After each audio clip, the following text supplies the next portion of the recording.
Most people think that when they remove explicit matter from their life, that their brain will immediately click and start healing and everything will be magically better. They expect clarity, motivation, attraction, healthy arousal to come back instantaneously. But of course, for some people, something very strange happens instead.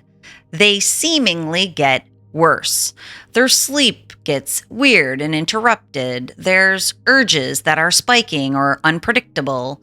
Your brain starts bargaining with you in strange ways, and you might even hear that quiet hijacker voice say to you, "See, I was right. We need it." But what most people don't realize is that in this very important moment, the exact moment when it feels like your brain is pushing back, it is actually a very specific neurological phase. Phase, I said. It's the phase where your brain begins rewiring. And if you don't understand what's happening during this phase, it can be the exact moment where most people relapse. This episode is brought to you by my HarperCollins published book, Mind Over Explicit Matter. Learn how artificial stimulation miswires your brain and what you can do to rewire it back to purpose, intimacy, and connection. Go to drtrishleigh.com/book. So today I am going to show you actually what is happening inside the brain during this very pivotal stage that can be success or a stumble that you will learn from. Because once you understand it, you can stop interpreting the discomfort as failure and instead recognize it as a very important moment of your brain resetting sensitivity. So we are going to dive into the neuroscience behind this. But before we do that, I want to tell you something really cool that applies to this situation that happened last weekend with my daughter, who is an equestrian, and her horse, Laureate. We call him Larry. And this explains so much behind the brain science that a person experiences when they step away from explicit matter. But first, welcome back. I'm Dr. Trish Leigh, your hostess with the mostest here at the Dr. Trish Leigh podcast. Grab a cup of joe and let's go, my friends, because we are going to dive in deep today. All right, so this past weekend, Saoirse competed at the highest level competition that she's ever ridden. The jumps were bigger than she's ever attempted before, and she didn't realize it at the moment, but there was a lot riding on it. She could feel that she was stepping up into the next version of herself as a rider if she succeeded in that important moment. Now, her horse, Larry, he's an absolute master. This horse knows exactly what he's doing. He's designed to teach her at this point in her career. He's jumped courses much bigger. He knows what he's doing. He's powerful. He's experienced. He's incredibly intelligent. And oh my gosh, he's so sweet. I love him. You should see him on my Instagram. Okay, anyways, but something interesting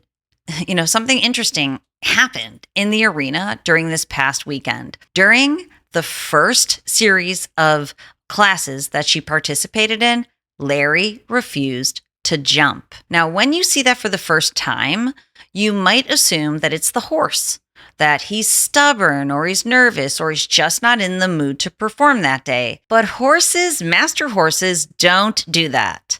They respond to signals, and it was Saoirse's signals that he was responding to. So Laurel, her trainer, pointed out that Laureate wasn't refusing because he couldn't jump. He was refusing because the signal he was getting from her wasn't clear. Her rhythm was off. Her timing wasn't quite right. The cue wasn't clear enough for him to trust the jump. So he did exactly what horses are designed to do. He hesitated to be safe when the signal wasn't clear. And you could see that Saoirse could feel she wasn't doing what she needed to do to tell him how to jump the jump successfully. Her confidence dipped. It was trashed, actually. So he can absolutely jump this jump, but she has to figure things out. The system between them was not synchronized. So it was really cool because across the day we joked. There was ups, there was downs, there was laughter, there was tears. But once her trainer helped her reset her rhythm, slow things down, get the signal clean again, everything changed. The approach was clear. The cue was confident coming from Sersh, and her and Laureate jumped beautifully. There is a picture of that on my Insta. Watching that moment, or actually across the whole day, I realized something very important that applies directly to the brain science. When someone steps away from the supernormal stimulation of explicit matter, of course, this includes compulsive scrolling, constant novelty, high dopamine behaviors that hijack the reward system in the brain, they expect their brain to immediately cooperate and move in the right direction. They think the moment they remove the stimulation that everything should work again. But the brain doesn't respond like that.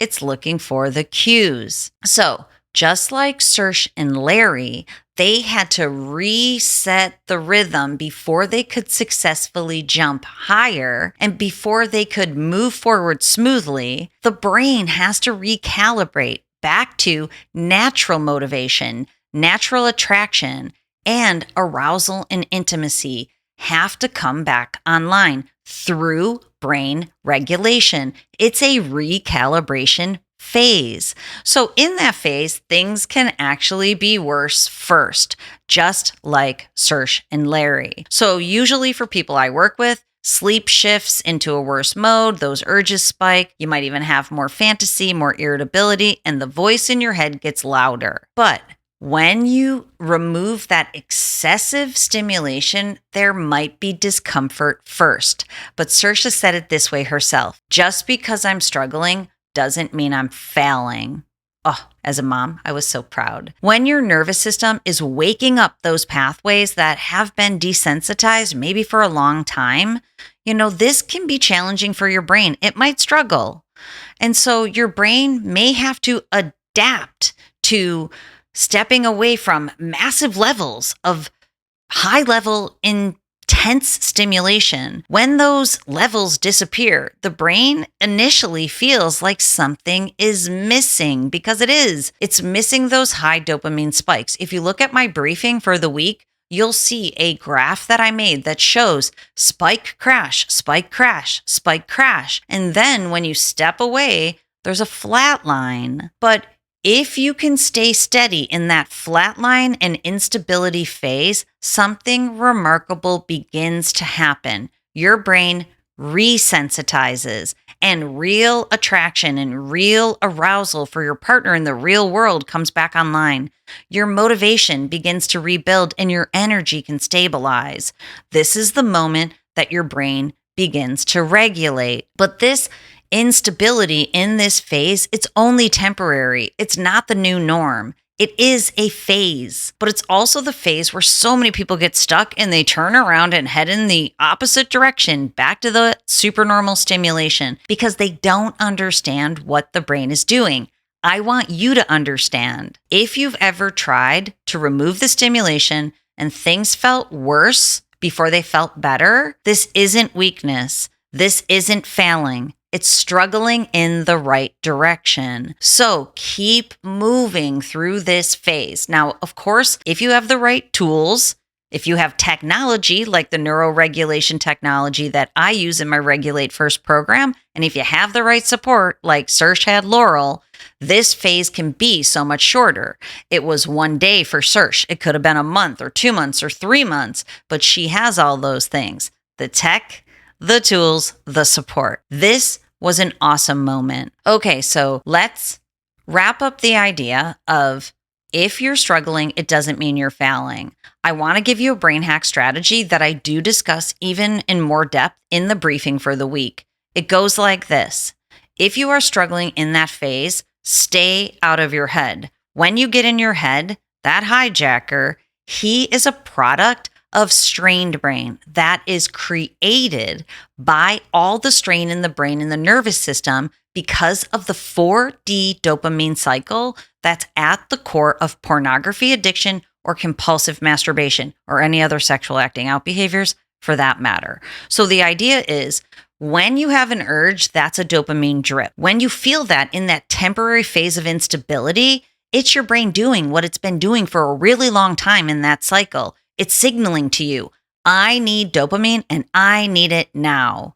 You have 3 seconds to pivot and to not give it dopamine from the screen. If you do, during that dopamine drip stage, you will end up going towards the dopamine deluge. That's the flood of dopamine from explicit matter. Then you'll end up in the dopamine drowning. You'll feel good for a beat. You'll feel numbed out.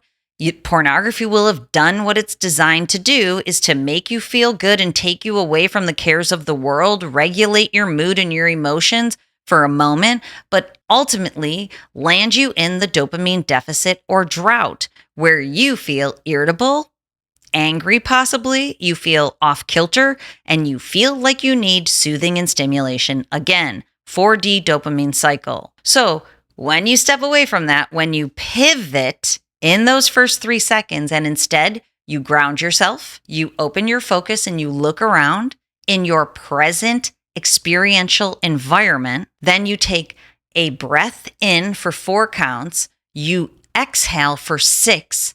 That stimulates the vagus nerve and it creates a real embodiment exercise. Then it's imperative you get dopamine from the real world. We're going for a pleasure pathway reset. Go over to drtrishleigh.com, click the masterclass page. You will be able to read about all the things that are necessary for a pleasure pathway reset. You can start there, but this pivot plan is one of them. It's imperative that you pivot and you get real world dopamine. Get it from basketball, get it from darts or billiards. Fiona started playing billiards with her friends at college, which is super fun. Get it from equestrianism like Trish. Get it from boxing like me. Go get it from anything besides the screen.